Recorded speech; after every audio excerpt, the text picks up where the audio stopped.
Hello students, in this video we are going to discuss Cbse class 9 maths chapter 1 number system, the example number 11. Okay, we are going to discuss the 11th example in NCERT maths textbook. So this is based on the operations on real numbers.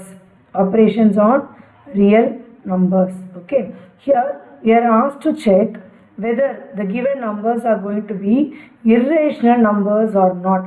So we all know what are rational and irrational numbers. Okay, so we know that when you have a rational number, you can say that it can be either a terminating or a non-terminating but a repeating.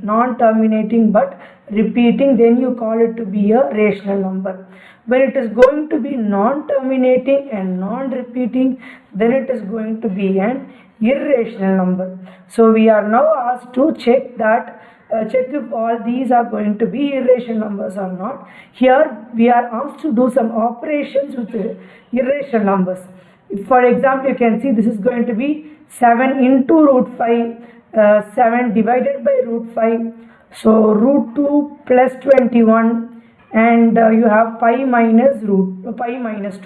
So you have multiplication, division, addition and subtraction. So we are going to check all these with respect to the irrational numbers. Is it clear, children? Okay. So now we will see everything one by one. We have learnt in the lower classes that if you add 2 plus 2, then it will be what? 4. That means if you are going to do the operations with respect to your rational numbers, then you can say that the answer will also be a rational number. That is, but here if you are going to do the same with irrational number with the rational number, if you are going to do these operations, that is, if you are going to have an irrational number and a rational number, if you are going to add, subtract, multiply or divide, then you can see that the answer will also be an irrational number. But if you are going to do the same between an irrational number and irrational number, then this will not be an irrational number always. It can be, but it need not be always. Okay. So, for example, if you have root 2 into root 2, you have two irrational numbers as a product. The answer is going to be what? 2, which is going to be what? A rational number. So, in this case, we can't say it is going to be true. Likewise, even for a division, it will be the same. So, even for subtraction, if you have root 2 minus root 2, it is going to be 0. Again, it is going to be a rational number. So like this, it might vary. But when you are going to add root 2 and root 2, it will be 2 root 2, which will again be a what? Irrational number. So you cannot say that this property will hold good for all conditions. Okay, but this will hold good. So that is what we are going to do with the given questions. So when you have 7 into root 5, okay, 7 into root 5 when you have, so we know that your root 5 is going to be, so you know how to find out root 5 by using the long division method. If not, that is also there is a video, so please get back to it. So root 5, the value of root 5 will be 2.236 and so on. Okay, when you are going to multiply 7 by root 5, then also it will be what?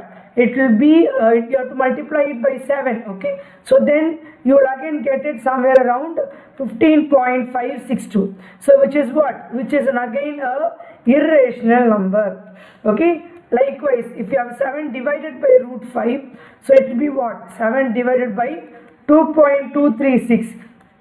When you are going to do this, you can see when you are having something like this, by divided by root 5, you can do another easy way also. How? In the sense, multiply and divide by root 5. So what will it be? 7 root 5 divided by 5. So you have already found out 7 root 5. What is it? 15.562. Okay. So divided by 5. So which will be what? 3.51 are 5. 16, 5, 15, 12, 5, 2, 7. So like this it can go on. So likewise the next one is what? Root 2 plus 21. Root 2 plus 21, there is no change. See, root 2, what is the value of root 2 is going to be 1.414. So it will be 1.414 plus 21, which will be 22.414. Okay, likewise pi minus 2. So what is the value of pi? 3.14. 3.14 minus 2. So what will it be? 1.14.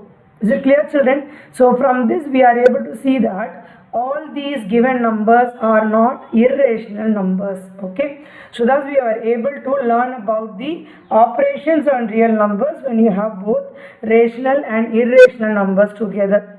Okay. So with this we are completing the 11th example. We'll see the next example in the upcoming video. Thank you, children.